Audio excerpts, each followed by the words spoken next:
अब असुद्दीन वैसे कहते हुए नजर आ रहे हैं कि 2019 का चुनाव नहीं है, इस बार बदला हुआ है चुनाव और इस बार अलग मुद्दे हैं, अलग इश्यूज हैं। चलिए आलोक का जरा रुक करते हैं। आलोक, क्या तस्वीरें देखने को मिल रही है वहां पर?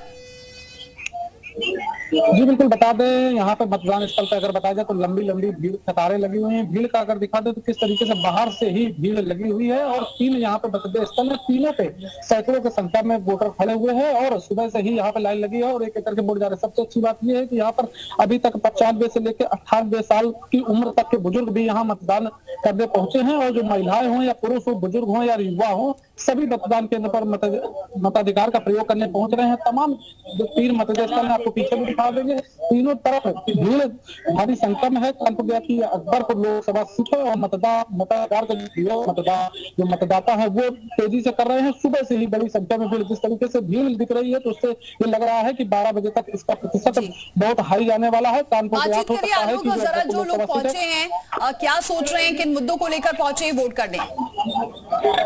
जी बिल्कुल, जो तमाम मतदाता है उनसे पूछेंगे, बात करेंगे किस मुद्दे पर वो वोट करने पहुंचे। क्या नाम? तो किस मुद्दे पे वोट कर रहे हैं? किस मुद्दे पे, क्या मुद्दा विकास का मुद्दा रहा है? तमाम लोग हैं, उनसे बात करें। क्या नाम है चाचा? चंद्रशेखर। अच्छा, किस मुद्दे वोट करने पहुंचे हैं? क्या मुद्दा रहेगा इस बार सरकार का? क्या विकास का मुद्दा रहेगा? क्या मुद्दा रहेगा? क्या किस वजह से क्या चाहते हैं सरकार से? किस सरकार को चुनेंगे? किस तरीके के मुद्दे रहेंगे? अरे ये तो अपने मन की बात है कि लाभ मिल रहा है, लाभ मिल रहा है और क्या लाभ मिल रहा तो वोट दे रहे हैं। वोट दे रहे हैं, मोदी को लाभ मिल रहा है, मोदी के वोट दे रहे, लाभ मिल रहा है। किस मुद्दे वोट करे चाचा? क्या लग रहा है? इसको वोट देना है और मुद्दा कुछ नहीं, हम लोग कुछ जानते ही नहीं है।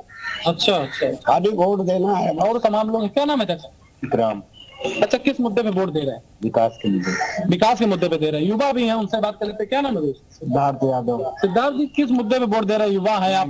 बेरोजगारी, महंगाई, इस मुद्दे पे। महंगाई, बेरोजगारी, तमाम लोग हैं, अलग अलग तरीके की राय दे रहे हैं। कोई विकास के मुद्दे पे वोट कर रहा है तो कोई महंगाई, बेरोजगारी पे वोट कर रहा है। तमाम मतदाता है, लेकिन सबसे अच्छी बात यह है कि जो मतदाता है वो अपने मताधिकार का प्रयोग बढ़ चढ़ कर रहे हैं। जी जी ठीक है आलोक, लौटेंगे आपके पास। तो देख सकते हैं तस्वीरें काफी अहम है, 1 घंटा हो चुका है क्योंकि, और आज जो तस्वीर सुबह से देखने को मिल रही है हर एक पोलिंग बूथ पर वो काफी अच्छी दिखाई दे रही है।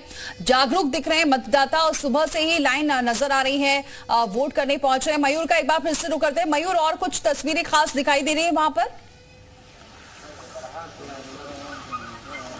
हाँ बिल्कुल, देखिए शाहपुर गांव में जहां पर इस वक्त हम मौजूद हैं, बहुत ज़्यादा लाइनें तो अभी फिलहाल यहां पर नहीं लगी हैं, लेकिन ग्रामीण क्षेत्रों में आमतौर पे ऐसा देखने को मिलता है कि सुबह से ही लोग पहुंच जाते हैं वोट डालने, क्योंकि जो शहरी क्षेत्र के लोग हैं वो शाम को निकलते हैं और क्योंकि गर्मी बहुत ज़्यादा है तो ऐसे में ध्यान रखते हुए लोग घरों से निकल स्कूल के बाहर आप देखिए यहाँ पर 20 से 25 लोग लगभग इस समय मौजूद हैं और गांव के अन्य लोग भी धीरे धीरे बाहर आ रहे हैं। और खास बात है कि जो वृद्ध लोग हैं वो हमको यहाँ पर ज़्यादा दिखाई दे रहे हैं, यानी कि उनमें भी हैं, वो बची हुई हैं अपना वोट जो है कास्ट करने। और जो वोटिंग प्रतिशत है ये बहुत बड़ा इशू जरूर रहा है। शुरुआती 3 चरणों में 2019 के मुकाबले इस बार कम रहा है, लेकिन अब उम्मीद जताई जा रही है कि 2024 में ये जो चौथा चरण है इसमें कहीं ना कहीं वोटिंग प्रतिशत बढ़ना चाहिए, जिसमें उत्साह जो है वोटर्स में बरकरार है। कुछ लोग हैं उनसे बात कर लेते हैं, जानते हैं कि क्या माहौल है। भाई साहब, वोट डालने पहुंचे हैं, सुबह से गर्मी बहुत है तो सुबह सुबह सब लोग लाइन में लग गए? हाँ बिल्कुल है? बिल्कुल। तो वोटिंग प्रतिशत इस बार कम हो रहा है, लोग घरों से नहीं निकल रहे वोट डालने, क्या वजह हो सकती है? तो अभी सुबह सुबह का माहौल है, ठीक है, अभी काम में व्यस्त है, देहात के क्षेत्र है, चारा पानी में व्यस्त रहते हैं, ठीक है, तो इस वजह से निष्पक्ष होकर तब आएंगे। अच्छा, मतलब गांव के लोग सुबह सुबह अपना काम वाम निपटा के दोपहर तक पहुंचेंगे? बिल्कुल बिल्कुल। आपको लगेगा कि 2019 से ज्यादा इस बार वोट पड़ेगा कि नहीं? बिल्कुल बिल्कुल। 90। अच्छा, गाँव से आप क्या करते हैं? हम खेती बाड़ी करते हैं। तो किसानों का जो मुद्दा उठाया जाता है तो आपके लिए भी एक, आप किसान हैं तो वो मुद्दा आपके लिए ज़्यादा इंपॉर्टेंट है। आपको क्या लगता है कि कौन कौन से मुद्दे होने चाहिए आपके लिए जिस पर आप वोट कास्ट करते हैं? जो मुद्दे सारे हैं वो सही हैं, ठीक है, उस पर है और हर चीज़ के विकास के लिए है। विकास के लिए आप क्या चाहते हैं ये बताइए?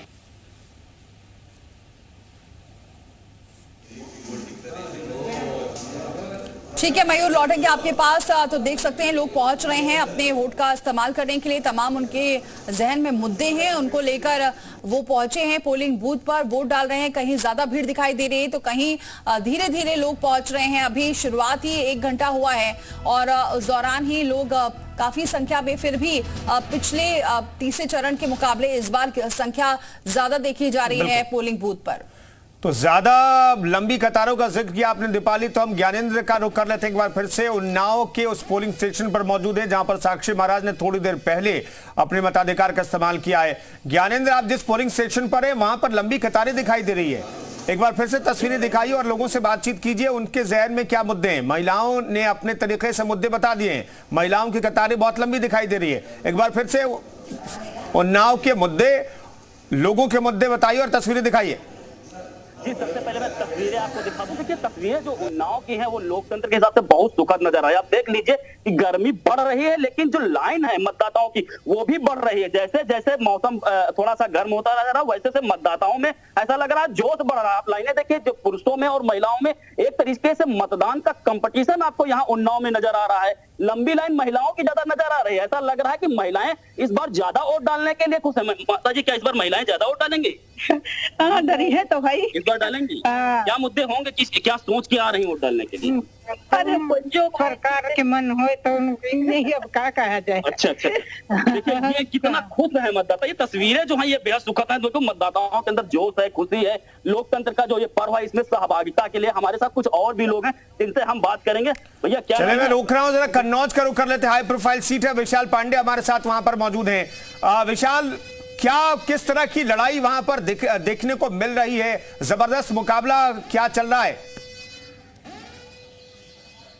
देखिए, बिल्कुल कन्नौज क्योंकि काफी हाई प्रोफाइल सीट है, यहाँ पर समाजवादी पार्टी के अध्यक्ष अखिलेश यादव खुद चुनावी मैदान में है। बीजेपी ने सुब्रत पाठक को टिकट दिया है और इस सीट का अगर हम इतिहास देखें तो लंबे समय से समाजवादी पार्टी इस सीट पर चुनाव जीतती रही है। हालांकि 2019 के लोकसभा चुनाव में बीजेपी के सुब्रत पाठक की जीत हुई और अब 2024 का चुनाव यहाँ पर काफी दिलचस्प है और ऐसा माना जा रहा है कि बहुत ही अच्छी लड़ाई कन्नौज में देखने को मिल सकती है। और इसके साथ ही साथ आपको कुछ तस्वीरें मैं आपको पोलिंग बूथ की दिखा देता हूं, क्योंकि चौथे चरण के चुनाव में मतदाताओं में काफी ज्यादा उत्साह मैं पोलिंग बूथ पर देख पा रहा हूं। आप देखिए, लाइन जहां एक तरफ महिलाओं की लगी हुई है, पुरुषों की लाइन लगी हुई है और बड़ी संख्या में लोग अपने घरों से बाहर निकलकर वोट डालने के लिए आ रहे हैं। ये एक अच्छी तस्वीर चौथे चरण के चुनाव में हमें देखने को मिल रही है, क्योंकि अब तक जो 3 चरण के चुनाव हुए, जिन पोलिंग बूथों पर हम सुबह मौजूद रहते थे, वहां पर इतनी बड़ी संख्या में मतदाता दिखाई नहीं देते थे। लेकिन कन्नौज में यह कहा जा सकता है कि बड़ी संख्या में मतदाता घरों से बाहर निकल रहे हैं और बड़े स्तर पर यहां चुनाव प्रचार भी हमने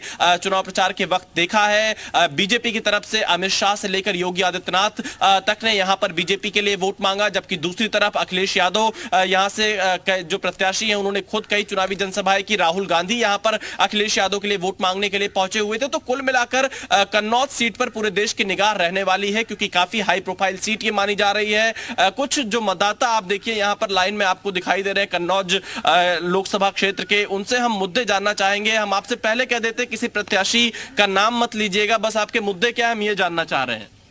हम तो ये सर चाहते हैं कि हमारे यहाँ जनता जो है परेशान ना हो, आराम मिले, यही चाहते हैं और क्या चाहते हैं। क्या नाम है आपका? जितेंद्र सिंह। क्या मुद्दे हैं कन्नौज के? अब यही जो बोल रहे, काम बढ़िया होना चाहिए, सब कुछ व्यवस्था मिलनी चाहिए बस, और क्या मुद्दे सर। ठीक है, तो देखिए यहाँ पर मतदाता लाइन में लगे हुए हैं और अपनी बातें रख रहे हैं कि आखिरकार उनके लिए चुनाव के मुद्दे क्या हैं। और ये कहा जा सकता है कि कन्नौज की लड़ाई सबसे दिलचस्प लड़ाई रहने वाली है चौथे चरण के चुनाव में। विशाल, लेकिन यह भी कहा गया अखिलेश यादव की तरफ से कल शाम में कि मतदाताओं को रोका जाएगा, कार्यकर्ताओं को रोका जाएगा, लेकिन ये कतारें बहुत कुछ कहती है, कतारें बताती है किसी को रोका नहीं जा रहा है। पूरे लोकसभा क्षेत्र से कोई गड़बड़ी की खबर, किसी तरह की शिकायत समाजवादी पार्टी की तरफ से? देखिए, कई बूथों पर इस तरह की शिकायत सामने आ रही है कि कई जगह पर मतदान शुरू नहीं हो पाया, ऐसा समाजवादी पार्टी ने ट्वीट करके आरोप लगाया है। हालांकि यहां पर मैं देख पा रहा हूं लगातार जो चुनाव आयोग के अधिकारी हैं वो मौके पर जा रहे हैं, उन शिकायतों को दूर करने का प्रयास भी उनकी तरफ से किया जा रहा है। हालांकि देखिए, कल ये आरोप अखिलेश यादव की तरफ से जरूर लगाया गया था कि मतदान को बाधित करने का प्रयास किया जा सकता है, लेकिन अभी तक कन्नौज में ऐसी तस्वीर यहां पर देखने को नहीं मिली है। मतदाता मतदाता यहाँ पर घरों से बाहर निकल रहे हैं, वोट डालने के लिए पहुंच रहे हैं। और ये कहा जा सकता है कि कन्नौज में जो मतदान प्रतिशत है सुबह की इन कतारों को देखकर, इन लाइन को देखकर ये कहा जा सकता है कि मतदान प्रतिशत काफी अच्छा रह सकता है। विशाल, 2019 की स्थितियां जो थी और 2024 की स्थितियां, दोनों में क्या अंतर देखते हैं? किस आधार पर 2019 में सुब्रत पाठक जीत गए थे और इस बार का इक्वेशन क्या लगता है आपको? देखिए 2019 के लोकसभा चुनाव में बीजेपी के सुब्रत पाठक लगभग 12 से 13 हजार वोटों से कन्नौज लोकसभा से चुनाव जीते थे। हालांकि 2019 के बाद अब 2024 में ये कहा जा सकता है कि बसपा का फैक्टर सबसे महत्वपूर्ण रहने वाला है। 2019 के चुनाव में सपा बसपा का गठबंधन था, लेकिन उस वक्त जो बसपा का मूल काडर वोट था वो समाजवादी पार्टी की तरफ ट्रांसफर नहीं हो पाया था और ऐसा माना जाता है जिस वजह से डिंपल यादव की हार हो गई थी। लेकिन यहां पर अब 2024 के चुनाव में बसपा अलग से चुनाव लड़ रही है, वो किसी गठबंधन का हिस्सा नहीं है। उसका जो मूल काडर का वोट है, अगर बसपा उसे लेने में कामयाब रहती है, उसे बचाने में कामयाब रहती है, तो यहां पर कहीं ना कहीं लड़ाई काफी दिलचस्प होगी, काफी अच्छी लड़ाई देखने को मिलेगी। और अगर बसपा के वोटों में बंटवारा होता है और वो वोट जिसकी तरफ जाता है उसको यहां पर एक बड़ा एज मिलता हुआ दिखाई देगा। ठीक है विशाल, बने रहिए, आगे भी आपसे बातचीत जारी रखेंगे। तो कन्नौज हाई